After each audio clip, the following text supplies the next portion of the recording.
welcome back to another episode of the Gambler's Grind podcast. It's been a while since I've made one of these, a video for you guys in the first place. So let me quick understand, quick updates what happened, you know what I'm saying? So I apologize about the Olympics to some degree. The biggest things about the Olympics, the bets I was wanting to do and all that good stuff, for tennis. There's a big one too. I'm gonna make a separate video for this. I made a parlay in regards to the basketball for the Olympics. I'll get to that in a second, right? But I didn't get any information for the Olympics tennis wise because a lot of things were included for a lot of variables that didn't actually make things to make sense, to do things too hard for tennis, because everything's very subjective. One of the biggest things that I learned recently before the Olympics came out, or actually the week of, or maybe the day of, who knows, you know what I'm saying, is that one of the biggest issues with the Olympics for tennis is that it actually is a huge encumbrance for the people who are regular tour goers, the people who are regularly seen in the tournaments and the points. You don't get paid any money directly for being in the Olympics as a tennis player. The points and the wins you do there don't count for your typical tour stuff.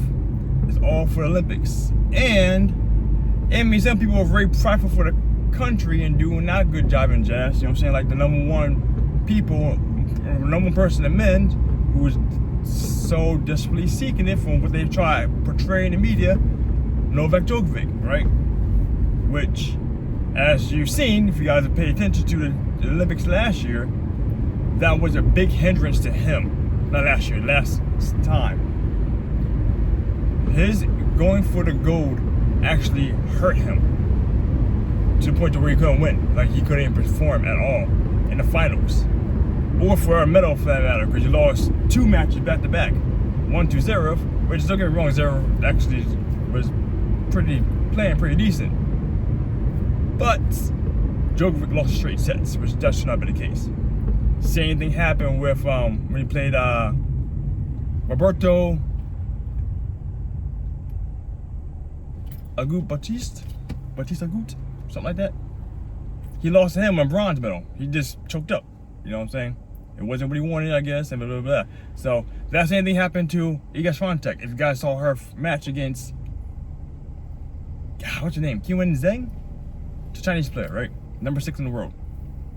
Not in any way, shape, or form should that girl have won that match against Iga.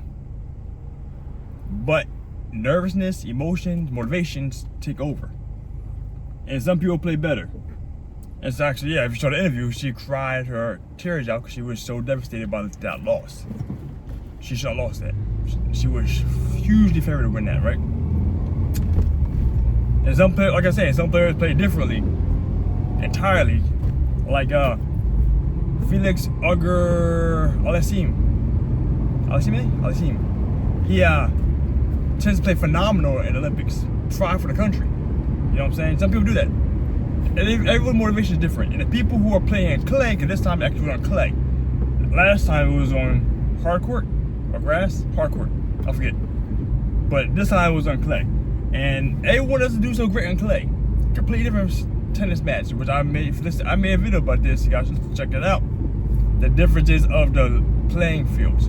And the fact that some people play different in regards to transitioning. Because there's a lot of movement that happens in the middle of the season when this happens.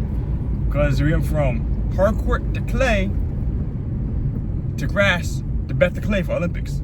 And some people don't transition very well. Like Daniel Medvedev. For instance, he got swept.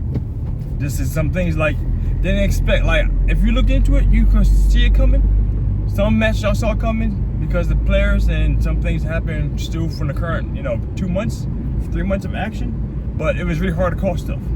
Really hard to call stuff. And also playing best 2 out of 3 for men's. It's been a rough thing. And I'll remind that too. Oh man, another thing.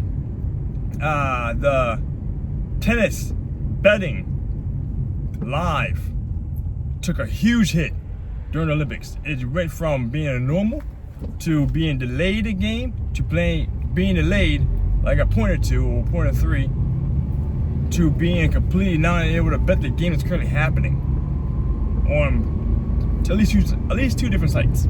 I can't say multiple because I only had checked 2 for this. So there's a whole bunch of things that actually happen. Motivation level changes drastic. The money changes. People's experiences change are different and very. So there's so many different outliers that I didn't want to touch the tennis too much. Every now and then I could have made a few. Like I made a couple dollars here and there. You know what I'm saying? But everyone that you expected to do great got blown out. Zverev, Fritz, kind of. Musetti came out of nowhere and did that shit. Casper Ruud, Rublev, like so many people got blown out early on too. The only people who were consistent were the ones that actually would have called to make the finals, which are in the finals now. Which, if you guys are gonna watch that tomorrow, check it out. I think it's 6 o'clock Eastern Standard Time. Novak Djokovic against Carlos Alcaraz, the repeat from Wimbledon final. You know what I'm saying? And it's gonna be a little different because now they're playing for gold, playing for the gold. So. Yeah, the quick update for that is that I have a little basketball thing I'll make about that hopefully later on today. If not, I'll do it tomorrow. But there's a big thing that hopefully before it's over, because basketball's not over yet. And there's a nice parlay that just got smiggity smashed because of things that were different in the Olympics compared to being in the NBA, right? So I'll talk about that later. But I do have another video coming up here soon. I'll make a video for that Terence Crawford fight tonight, alright? So stay tuned for that. I will make that as soon as I can, pump it out for you guys and check it out when we get a chance, you know? So let's go ahead and make this money, guys. The Gambler Grind is back, kind of. Never mind the fact that I have some other personal things that are going on the past couple of weeks, so things are a little different from how I do blah, blah, blah, blah, blah, you know what I'm saying? But those things aside, let's go make this money. Make a wish. Out.